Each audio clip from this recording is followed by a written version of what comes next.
Hello everybody, it's Kenneth and I'm back with another SAT English video. I will continue the calculus series a little later, but for now I wanted to get back into English, and I have some questions from the SAT question bank.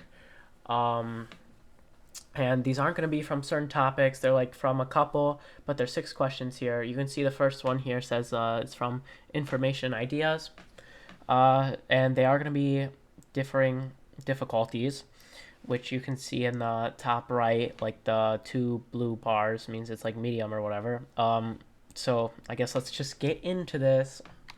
Um, so the first question here says a common assumption among art historians is that the invention of photography in the mid 19th century displaced the painted portrait in the public consciousness. The diminishing popularity of the portrait miniature, which coincided with the rise of photography, seems to support this claim. However, photography's impact on the portrait miniature may be overstated.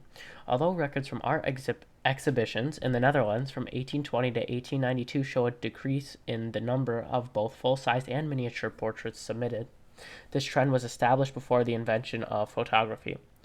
So the question is asking, based on this text, what can be concluded about the diminishing popularity of portrait miniature in the 19th century? Well, A says that factors other than the rise of photography may be more directly responsible for the portrait miniature's decline. Now, I'm going to immediately assume that this is the right answer because the text is saying the diminishing popularity of portrait miniature, um, or photography's impact on this diminishing popularity may be overstated. And it also says that a decrease in the number of miniature portraits was established before the invention of photography. So I'm going to assume A is the right answer, but let's look at the other answer choices. So B says, although portrait miniatures became less common than photographs, they were widely regarded as having more artistic merit. So it doesn't say anything about artistic merit anywhere in this text, so we can eliminate B. C, the popularity of the portrait miniature likely persisted for longer than art historians have assumed. It doesn't say that either because it doesn't talk about what art historians presumed, or I suppose it does rather, but it says mid 19th century, and it says that records from the Netherlands show a decrease from 1820 to 1892, which is about the mid 19th century, so C is not going to be the right answer either. And then D, as demand for portrait miniatures decreased, portrait artists likely shifted their creative focus to photography. Well, it doesn't say anything about portrait artists shifting their focus, so we're going to go with A as the answer, and we'll see. Okay, so yes, A is the correct answer here. Uh, and that was a medium difficulty question, so let's get here. Okay, so this is an information ideas question. So, when fashion designer Lloyd Henry Kiva New opened his store in Arizona in 1945, he quickly became known for creating delicately crafted leather goods like belts and hats. He was perhaps most renowned for his colorful handbags, which he made by hand using a long and painstaking process. As he gained more customers, New began using sewing machines and other materials to help him produce bags more efficiently, though he continued to handcraft the crucial details that made each bag unique. So, what would have been the most likely consequence if New had not begun using sewing machines? So, A says that he would have been unable to ensure that each bag included unique handcrafted details. Well, that doesn't seem right because it doesn't talk about him sewing from the details, and it also says that he was handcrafting the leather goods originally. Yeah, and instead, it says as he gained more customers, he began using sewing machines to help him produce bags more efficiently. But he continued to handcraft the details, so A is not going to be right here. B, he would have struggled to meet the increasing demand for his bags. This is going to be my initial thought for the answer here because it says as he gained more customers, he began sewing for more efficiency. C says he would have had to individually design each bag he produced. It doesn't say that anywhere in the text, so we can pretty much get rid of that. D, he would not have been able to generate as much interest in bags. It doesn't talk anywhere about his crafting bags causing demand in bags. Instead, it says as he gained more customers, so as there was more demand. New began using the sewing machine. So B is going to be the right answer here. Yeah. And you guys can read this if when I scroll through, you just pause the video. Okay, so what do we have next? So this is an information ideas question. And it's going to be a medium question. So we have here, biologists have predicted that birds' feather structures vary with habitat temperature, but this hasn't been tested in mountain environments. Ornithologist Sahas Barve studied feathers from 249 songbird species inhabiting different elevations and thus experiencing different temperatures in the Himalaya mountains. He found that feathers of high elevation species not only have a greater proportion of warming downy sections to flat and smooth sections than do feathers of low elevation species, but high elevation species feathers also tend to be longer, providing a thicker layer of insulation. So what I read from this is that the species at higher elevations have like more warm stuff, you know? So A here says that Barve's investigation shows that some species of Himalayan songbirds have evolved feathers that better regulate body temperature than do the feathers of other species, contradicting previous predictions. So A seems right. However, the last part is definitely wrong.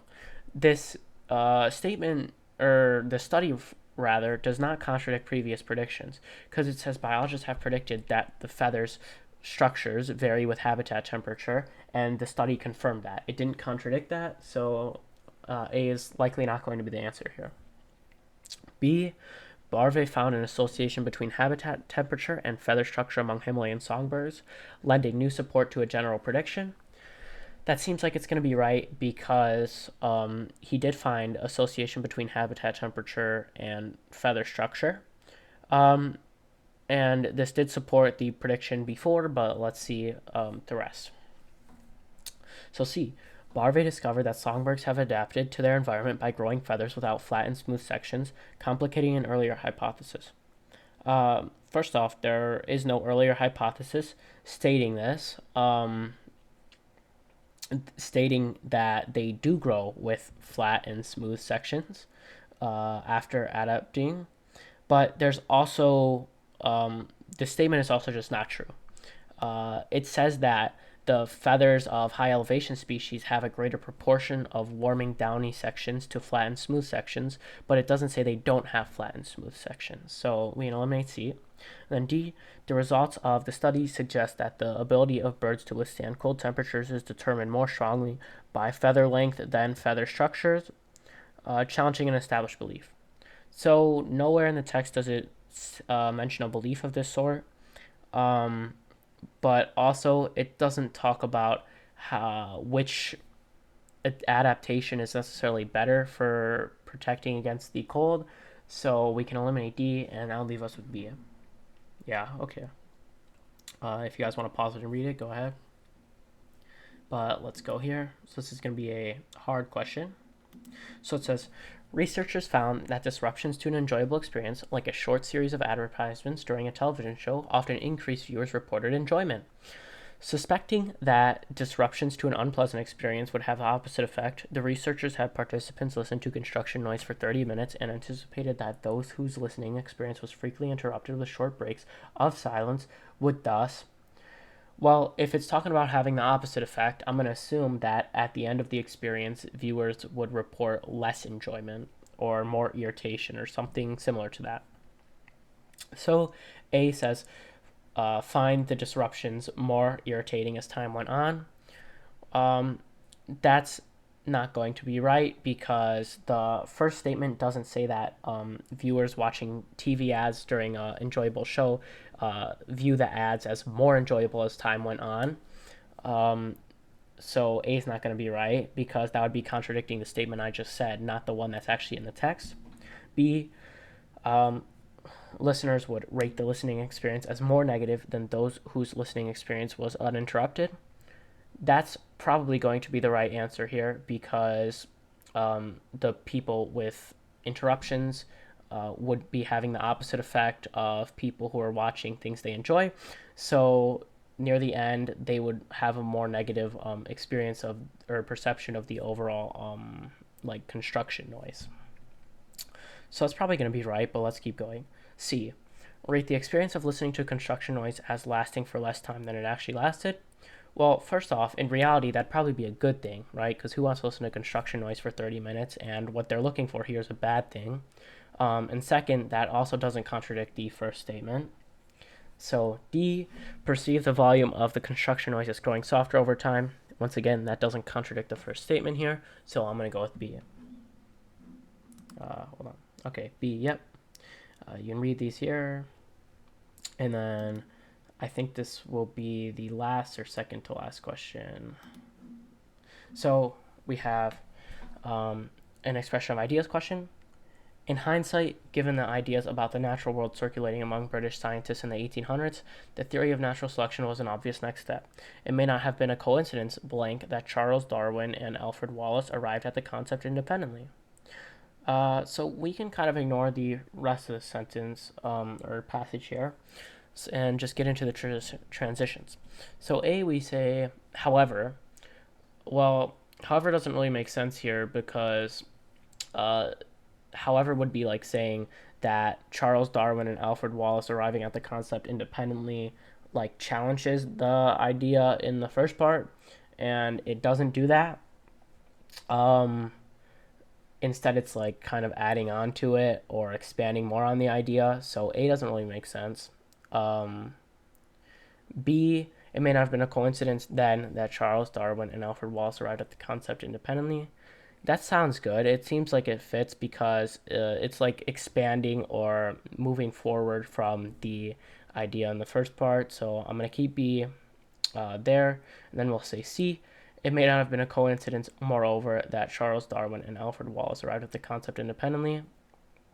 So that would be like expanding directly off the first sentence if that were to be right, or sort of like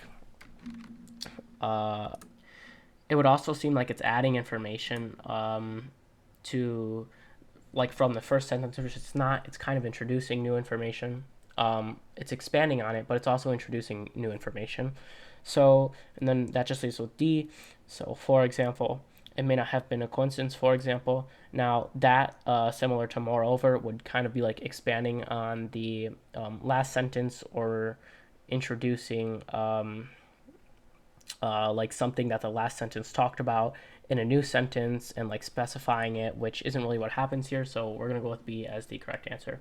And I just noticed that a lot of these questions have B as the correct answer, which is kind of funny. But so you guys can pause if you want to read this, but let's get to, this is the last question. I know that. So,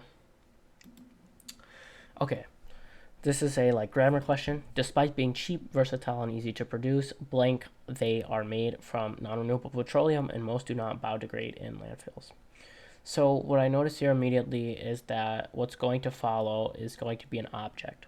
It's not going to be something like an idea or like abstract concept. It's actually going to be a real object because something like an idea, like take A for example, it says there are two problems associated with commercial plastics. Well, if you're modifying there, well, there isn't cheap, versatile, and easy to produce. It's not a thing, and neither are problems. I mean, problems aren't cheap or versatile. They can be easy to produce, but those ones aren't true. Plus, it says they are made from non-renewable petroleum, but you can add on to that. So knowing that, we can eliminate A. Then you have B here. It says two problems are associated with commercial plastics. That